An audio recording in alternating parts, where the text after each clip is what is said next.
북한이 지난 19일 탄도미사일을 발사한 것은 남한의 항구와 공항을 겨냥한 선제타격 훈련이었다고 밝혔습니다. 그런가 하면 북한 매체를 통해 화성포병부대라는 명칭이 처음 공개됐습니다.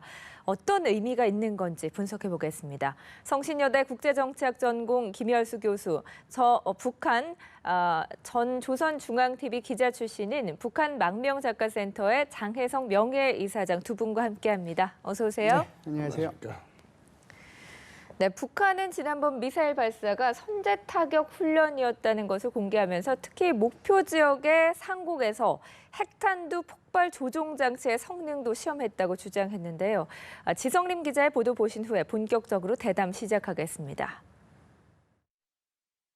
북한 매체는 김정은의 참관하에 북한군 전략군 산하 화성포병부대의 탄도미사일 발사 훈련이 진행됐다고 보도했습니다. 이번 발사 훈련은 미제의 핵전쟁 장비들이 투입되는 남조선 작전 지대 안의 항구 비행장들을 선제 타격하는 것으로 모의하여 북한의 이번 미사일 발사는 사드의 한반도 배치 결정에 반발해 이루어진 것으로 미군의 증원 전력이 도착하는 부산항과 대구 등지의 비행장, 사드가 배치될 성주 등을 겨냥한 것으로 보입니다. 특히 북한은 이번 미사일 발사가 핵탄두 사용을 가상한 훈련임을 강조했습니다. 목표 지역에 설정된 고도에서 탄도로켓에 장착한 핵탄두 폭발 조종 장치의 동작 특성을 다시 한번 검열했습니다. 북한은 미사일 발사 훈련에 참가한 화성포병부대의 임무가 주한 미군 기지를 타격하는 것이라고 공개하기도 했습니다. 앞서 북한은 어제 새벽 황해북도 황주 일대에서 단거리 미사일인 스커드 2발과 중거리 노동미사일 1발을 동해상으로 발사했습니다.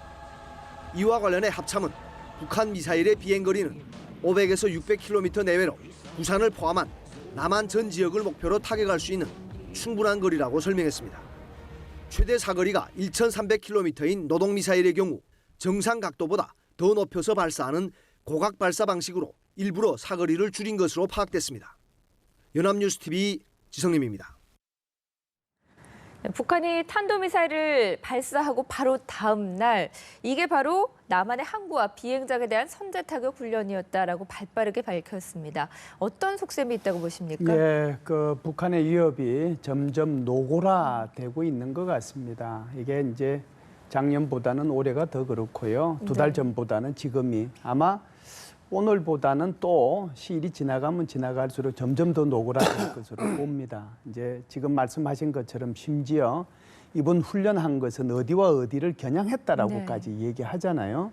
앞으로도 이런 이제 일들이 많이 일어나게 될 겁니다. 우리가 이제 다양한 무기 체계를 갖고 있는데요.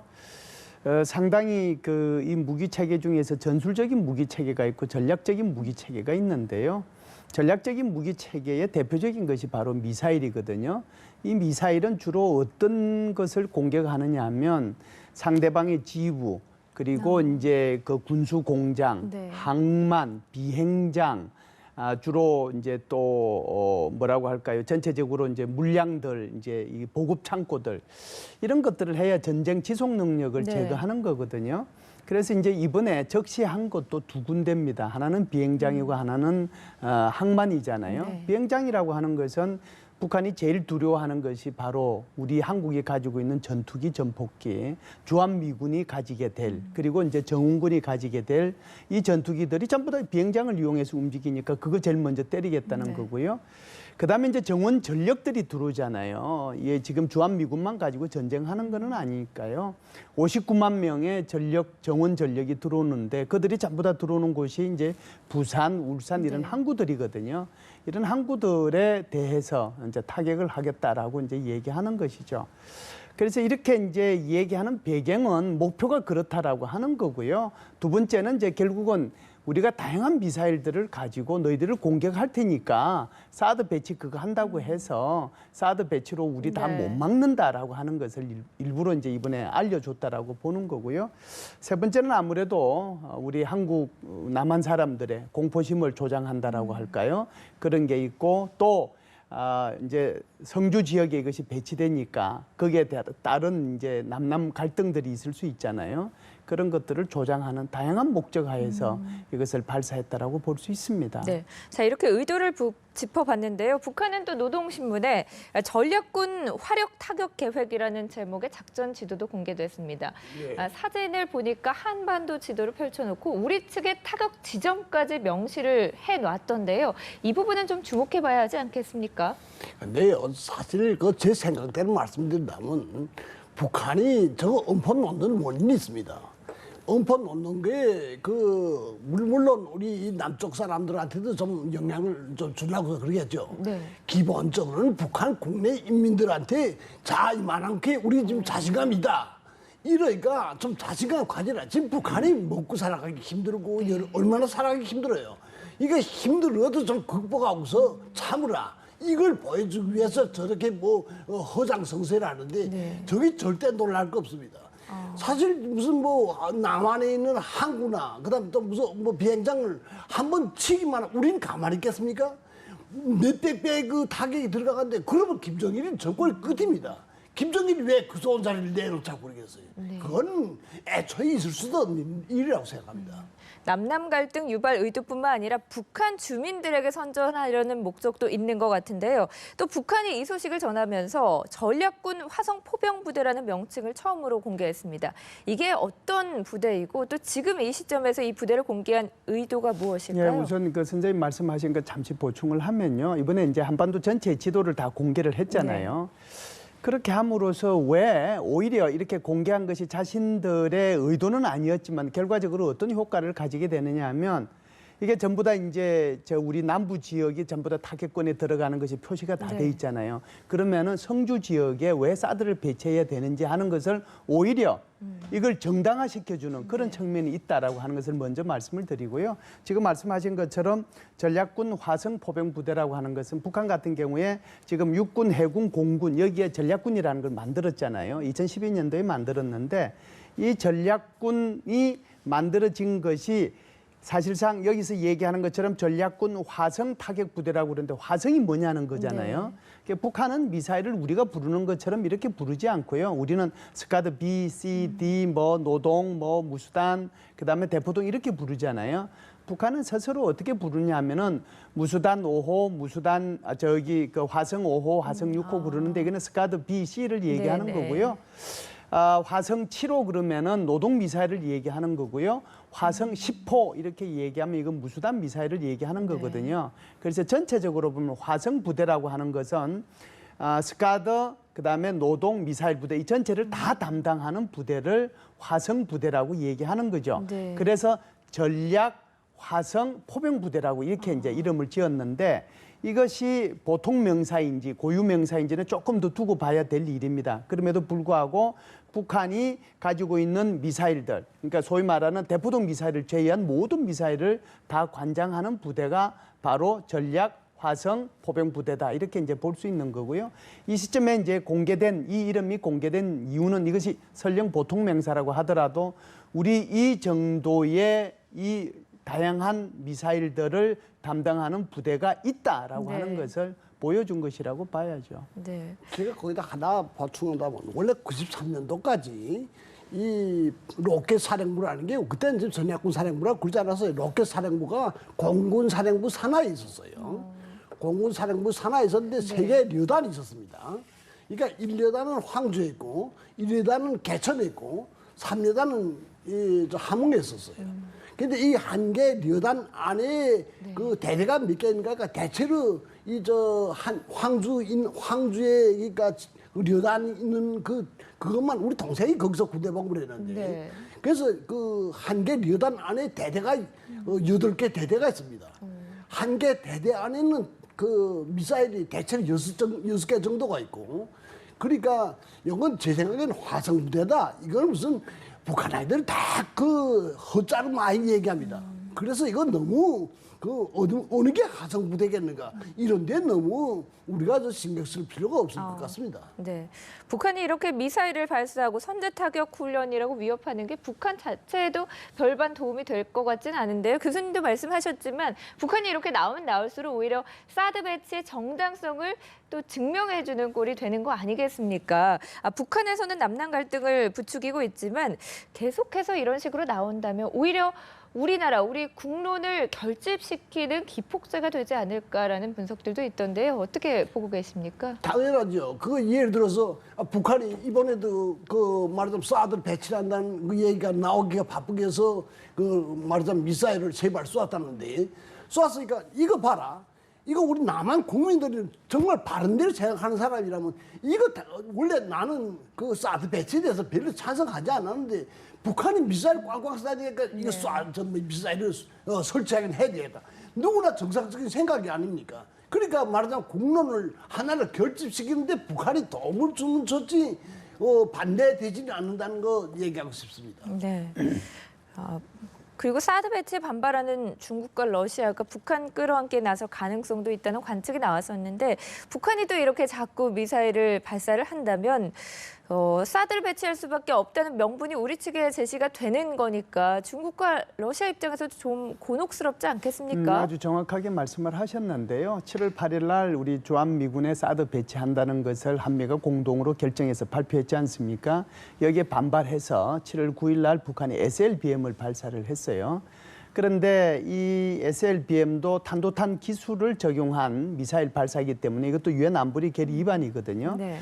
그래서 이것이 안보리 결의안까지는 안 간다고 하더라도 안보리의 언론 성명이라도 내자라고 해서 이 문제에 대해서 서로 상의를 했습니다. 그런데 중국과 러시아가 여기에 전혀 성의를 표하지 않았거든요. 그렇기 때문에 SLBM을 북한이 발사했지만 지금까지 가장 낮은 단계인 언론 성명까지 못 나왔단 말이죠. 그런데 지금은 이제 다시 북한이 어제 3발의 미사일을 발사하지 않았어요?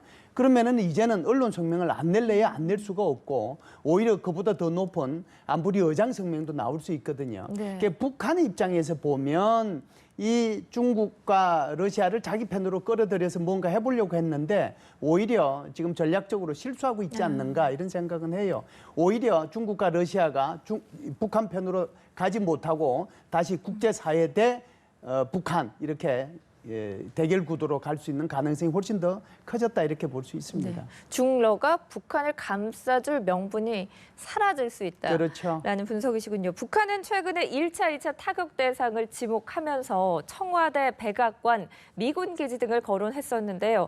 사드로 한반도가 논란에 휩싸인 가운데 북한이 조선인민군 판문점 대표부 대변인 담화를 통해 또 1차 타격 대상을 지목했습니다. 함께 들어보시죠. 우리 군대는 이미 남조선 강점 미제 침략군이 1차 타격 대상이며 그에 추종하는 괴뢰 역적들의 운명도 다를 바 없다는 것을 엄숙히 공개한 상태에 있다. 미국은 흉악한 남조선 영구 강점 기조를 버리고 제소굴로 당장 돌아가야 한다. 그것만이 박도한 전국적 파멸을 한시라도 면할 수 있는 현명한 선택으로 될 것이다. 자, 이번에는 판문점 대표부가 나섰습니다. 주한 미군을 1차 타격 대상으로 지목했는데 북한이 왜 이렇게 자꾸 1차, 2차 타격 대상을 지목하고 있는 겁니까? 원래 1차, 2차 이 타격 대상 이런 건 있잖아요. 네. 북한 이 전술 교범을 보기만 하면 러시아 북한 모든 전술 교범은 다 러시아 그걸 약간씩 변형시킨 겁니다. 근데 여기서 1차 화습, 2차 화습 이런 수로들 많이 나오는데 그게 말하자면 우리말로 하기만 하면 1차 활액 습격, 2차 활액 습격 이런 얘기들인데 그래서 거기서부터 의원이 유래됐다는 거 얘기할 수 있고 그다음에 아까도 얘기를 했지만 이 판문점 대변인이 1차 활액 대상은 어디입니다. 또 2차는 어디입니다. 뭐 청와대다 어쩌다. 음포는 놔요. 음포는 놨는데 전혀 거기에 대해서는 저는 뜰 게 없다고 생각합니다. 기껏 북한 아들이 도발한다면 지난 몇월 달인가 그때처럼은 연평도에다 포격도 못합니다. 포격했다면 이제 한번 포격했다면 되게 얻어맞겠기 때문에 기권한다면 지뢰, 목함 지뢰 그 정도나 저 도적고양이가 같이 와서 묻어 놓는다거나 또 저 연평 그 백령도에다가서 숨어서 몰래 나와서 그 어뢰를 터뜨리지 않았어요. 네. 이런 건 할 수 있겠는지 모르겠는데 다른 이렇게 공개적인 그런 거는 절대 못합니다. 그러니까 이 판문점 대변인이 무슨 뭐이라고 떴다고 하든 그건 그 사람들 당황해서 하는 소리고 거기 신경 쓸 건 없다고 생각해요. 네. 어쨌든 북한이 계속해서 도발 의도를 노골화하고 있기 때문에 추가 도발에 대한 우려는 항상 제기가 되고 있는 그렇죠. 그 상황인데 자그마한 도발은 할 수 있는데 네. 전면전은 못한다는 겁니다. 말이죠. 하지만 자그마한 도발도 항상 대비를 하고 우려를 해야 되니까요. 당연하죠. 그 추가 도발이 우려되는 상황에서 7월 27일 정전협정 기념일이 지금 주목되고 있는 상황인데 북한에서는 이날을 전승절이라고 하고 있더라고요. 예. 왜 그런지도 궁금하고 또 이날 추가 도발 가능성을 높게 보는 이유도 좀 설명해 주시죠. 그 전쟁 7월 27일 전승기념일이라고 하는 거는 50년 6월 25일 날 전쟁을 일으키지 않았습니까? 일으켰는데 그걸 북한에서는 남이 먼저 일으켰다고 그러거든요. 네. 남이 먼저 일으켜서 그날 북으로 쳐들어왔기 때문에 반공격을 했다. 그런 얘기인데 그렇게 해야 그 7월 27일 전쟁에서 이긴 날로 되지. 전쟁을 자기가 일으켰는데 7월 27일 날다. 그럼 비거지 않습니까? 그래서 기권해서 비거도 되는데 그렇기 때문에 50년 6월 25일을 남쪽이 먼저 전쟁 일으킨 걸 하고 7월 27일 전쟁을 일으킨 거 우리가 막았기 때문에 전승기념일이다. 그런 걸로 얘기하는 겁니다. 네. 자, 이번에 미사일 발사에 참가한 김정은이 다음 훈련을 시작할 때 대한 명령을 또 내렸다고 합니다.